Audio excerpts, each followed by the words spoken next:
بسم اللہ الرحمن الرحیم۔ حضور اکرم صلی اللہ علیہ وسلم نے ارشاد فرمایا کہ جس نے کسی بیوہ عورت کی تعزیت کی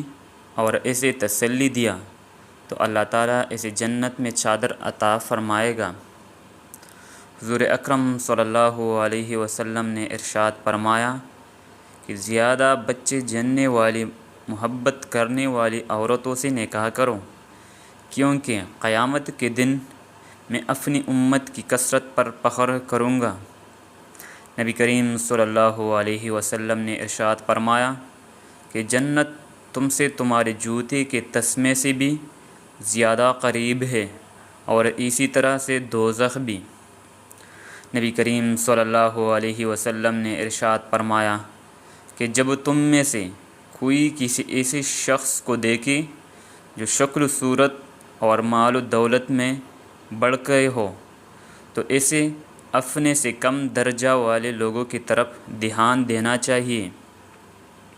نبی کریم صلی اللہ علیہ وسلم نے ارشاد فرمایا کہ آدمی کا اپنا مال وہی ہے جو اس نے اپنی موت سے پہلے اپنے لیے آگے بھیجا، اور جو چھوڑ کر مرا وہ تو اس کے وارثوں کا ہے۔ نبی کریم صلی اللہ علیہ وسلم نے ارشاد فرمایا کہ جو شخص اللہ سے ملنے کو پسند کرتا ہے اللہ تعالیٰ بھی اسے ملنے کو پسند کرتا ہے، اور جو شخص ناپسند کرتا ہے اسے اللہ تعالیٰ بھی ناپسند کرتا ہے۔ رسول اللہ صلی اللہ علیہ وسلم نے ارشاد فرمایا کہ ہر امت کے لیے ایک فتنہ ہے، اور میرے امت کا فتنہ مال و دولت ہے۔ رسول اللہ صلی اللہ علیہ وسلم نے ارشاد فرمایا کہ جنت میں ایک کوڑے بر کی جگہ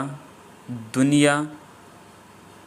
اور اس میں جو کچھ بھی ہے اس سے سب سے بہتر ہے۔ رسول اللہ صلی اللہ علیہ وسلم نے ارشاد فرمایا کہ خود کو جہنم سے بچاؤ، اگرچہ کھجور کے ٹکڑے ہی سی ہو، اور اگر وہ بھی نہ ہو تو اچھی بات ہی کی